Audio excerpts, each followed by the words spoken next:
I don't know what's gonna happen with Clemson. Even if they go undefeated, they could run. They could run the table, and they still might not make the playoff if there is a playoff. Yeah, unless there's an expanded one, because there's just too many teams. There's too much to factor in. I, I don't know. I don't know. I don't think they do actually. When I think about it, I don't think they do because it's just like you said, there's Cincinnati out there, Alabama's still out there. You got a bunch of teams that are gunning for that top four spots, and that's also the problem when you only have four spots to fill. Like having only four spots in the college football playoff when you have hundreds of college football teams that are vying for it every year, and realistically you have maybe like 10 to 15 teams that are championship caliber teams every year.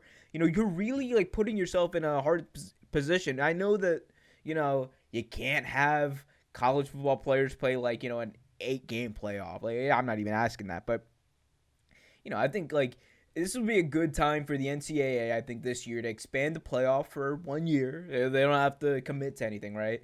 But I think it would be a good time for them to expand the playoff this year and test it out and see what happens with maybe a 6 or an 8-team playoff. Like that would be interesting. That would be cool. I think people would watch that. They'd be more drawn to that. That'd be good for ratings. It'd be good for college football, and you'd be good test run to just see how that would work, right?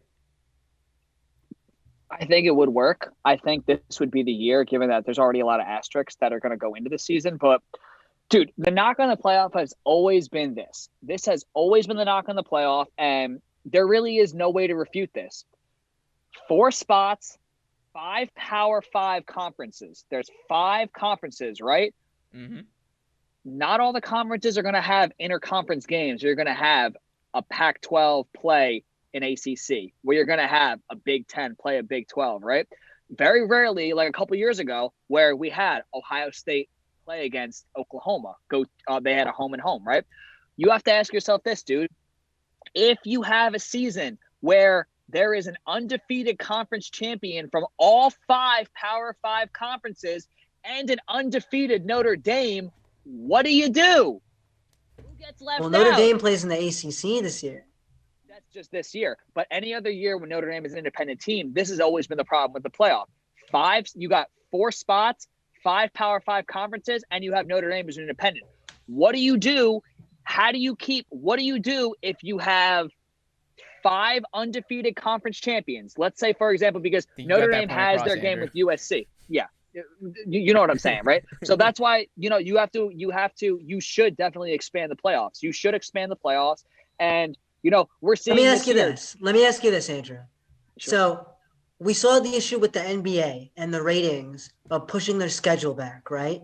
That they had to push their schedule back because of COVID. They're competing with baseball. They're competing with football, and their ratings went down. Do you think that part of the issue, the reason they haven't expanded playoffs, is because they don't want to mess with the schedule? We already see that the national championship games at the end of January, at the beginning of February. Yes. Do they not want to push that into February, especially during the pandemic? Do they not want to add extra weeks? Do you watch playoff NFL football? Of course. You watch playoff NFL football. Anyone who watches playoff NFL football knows that they do have Saturday games in the playoffs, do they not? They do. Yeah. That's why. Because football is usually reserved, Saturday night games are usually reserved for college. Right. Except when the NFL, they do that so that they don't have to compete with the NFL for ratings. That's why. Friday night games, couldn't they? I mean, they could, but Friday night games, that might be a real good way to go. Yeah, it's not like you're competing with high school at that point. And then that would be fun, because then you'd have playoff football on Friday, Saturday, Sunday. Monday. Think about it. But think about it. This is what I want. I want football every day. Like this is had nothing to do with the playoffs anymore. Listen, but in the past, imagine that. Like we have Monday night football. I want more games to get postponed so I can have Tuesday night football. And then, I'll take a break on Wednesday. I'll watch wrestling. I'll watch, South Park or something. And then Thursday night football, Friday night football, Saturday. I want football every day. This is what we should have a petition to, like, the Real Take Sports Talk will sponsor a petition at change.org to have football every single day of the week except for Wednesday. All right, we'll give you all a break, but we can take a break. Get the XFL on Wednesday. Oh my God, the XFL. Oh, that's coming back next year. No, because think about how the scheduling works, right? Think about the national syndicated scheduling work? Football Sundays in the winter season. Football's on Sundays. Football's on Mondays. What do you usually have on Tuesdays? Tuesday's usually the off day. Wednesday, NBA Wednesday. Thursday is Thursday night football. Friday, that's Friday game of the week. That's usually the game of the week for the NBA. Saturday is reserved for college football until the college football playoff comes or the NFL playoffs come. And then once the NFL playoffs come, because they have to get so many games in a short amount of time, they have games on Saturdays, Sunday's football again. So that's the issue, is they're competing with the NFL. They don't want to be competing with the NFL. Dude, I'm all for expanding the playoff. Are you kidding me? I'm all for it, dude. I mean, I would love to see 8 teams, dude. Here's the thing. They're going to be competing. They compete with the NFL regardless, though, with all the bowl games.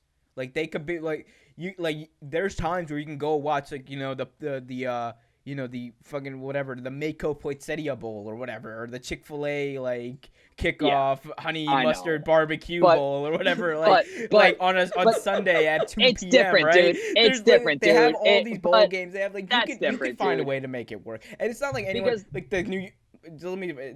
not like anyone's really watching, like, are you gonna watch Tulane play Toledo in that bowl game though? Like, are you gonna watch that? That's what I'm saying. Like, no, you're not gonna watch that. You're not gonna watch Tulane play Toledo. What I will do is, if there's a college football playoff game at the same time that there is an NFL playoff game, I'll be flipping back and forth on both channels. I will be watching both of them simultaneously. I'll do the Pat McAfee. I will too. I will too. I'll put up another monitor. I will split screen that shit. Both. Yes. Like, I will split screen that shit. Yes. I will too. Like, here's the thing. Like, that's what I don't think you're taking into account, is the fact that you can watch every single NFL game, like, in your market, in your area, every primetime game on your phone with the Yahoo Sports app. You can watch it with the NFL Sports app. You can watch it. Sounds like an ad. Yeah, that's kind of why I've some free advertising right there. Pay me, NFL. But look, but you have, like, all these ways to watch it. You can be watching a playoff game on your phone. You could be watching a college football championship or whatever on your TV. There's different ways to do it. That's what's awesome about living in, like, the digital age, and that's what I love about the NFL actually opening up, their games to, like, Yahoo and all that kind of stuff. It's really cool. Hey guys, thanks for watching. We appreciate it. For more content, please hit that notification bell, comment, subscribe, and everything like that. And just remember, keep it real.